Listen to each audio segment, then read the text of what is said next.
Susan Odell. Welcome to the Foodell Kitchen. When you're cooking meat indoors, a nice juicy steak, you want to pan sear it. Searing meat gives it a nice brown crust on the outside and it seals in all the juices to make sure that the steak retains its moisture. Let's have a look at this New York strip that I've got here. It's really nice and thick. It's probably a good inch thick and it's almost a pound of meat. So for 2 people, this is more than enough. I like to cook it in one piece and then I think the inside stays a lot moister, and then I'll cut it prior to serving. I also leave the fat on while I cook it, and I'll trim that off just before I serve it. One other thing to consider when you're looking at meat, if you want to slice it and serve it sliced, make sure you know which way the grain is running through the beef. And the grain, what I mean by that, is the lines that run through the meat. If you pick it up, kind of pull the steak apart, you can see that the lines are going widthwise down the steak.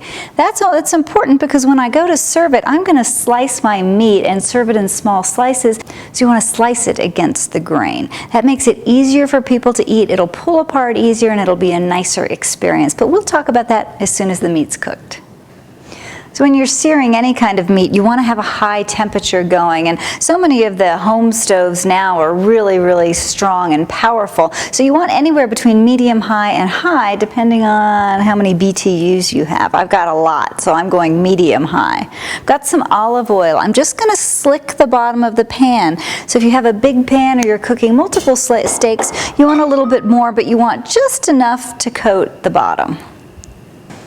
While my oil is cooking, I'm just going to prepare my steak by sprinkling it with some salt. This is a good kosher salt. I like using this because I can see how much I've added. I want a good coating on the outside. I've also got some freshly ground black pepper.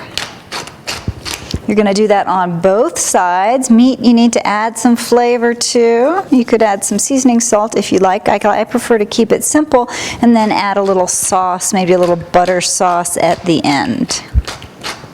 Now that I've seasoned my meat and my oil and pan are both very hot, I'm just going to gently place it in the hot pan. You want a nice sizzle. Oh, perfect. Now you want to leave the meat undisturbed for a good 3 to 4 minutes. Actually, probably 4 minutes because it's such a thick steak. If you want to protect your stove, you can always put a little splatter guard on top to try and avoid the oil coming out all over the place. Okay, it's been 4 minutes. I'm going to check the meat. See how nice and dark and beautiful that is. It's got that nice crispy crust on one side. So I'm going to turn it over and let it finish cooking another 4 minutes on the back side. The question when cooking meat is always, how do you know when it's done? As you practice and cook more meat over time, you're just going to be able to poke it and determine that it's reached your desired doneness. But the best, most foolproof method is to use a thermometer. This is an instant read thermometer. I'm going to stick it into the thickest part of the meat and test the temperature. It's still quite rare in the middle. It's about 100 degrees Fahrenheit. I know I like my steak at about 130 to 135 degrees. At least that's when I remove it from the pan. That's medium rare. It's also going to go up in temperature another 5 degrees or more when it rests on the board before I cut it. So by the time it finishes resting, it's at a perfect temperature, nice and pink in the center and still juicy, and nice and brown on the outside. After you've cooked it a couple times, you'll know exactly what temperature it is that you like for it to be removed from the pan. My meat has reached 130 degrees Fahrenheit. I'm going to take it out of the hot pan. I'm going to put it on a cutting board to rest, and I'm not going to touch the meat. It's going to stay nice and hot for a good 5 to 10 minutes, and I don't want to cut it until then because all my juices will run out and I'll lose all that moisture. So let's just let it rest and we'll come back and slice it up.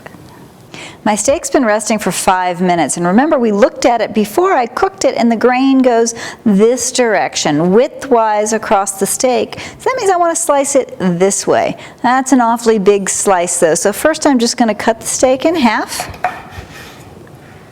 Look at that, beautiful, nice pink center and beautiful caramelization, darkness on the outside. Now that I've cut it in half, I am going to slice it across the grain. I'm going to cut off some of that fat that's on the outside first, and I'm just going to slice it into serving pieces. If you've got a little bit of fat on the outside of your meat, you can cut that off too. So by slicing it across the grain as we've done, you'll see it just pulls apart. Fingers, who needs a steak knife for that? It's beautiful, but it tastes good too. It does. It doesn't need anything as far as I'm concerned.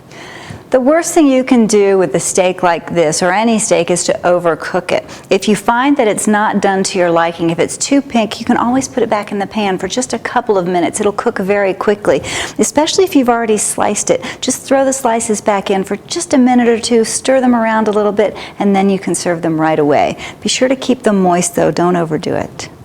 Bon appetit.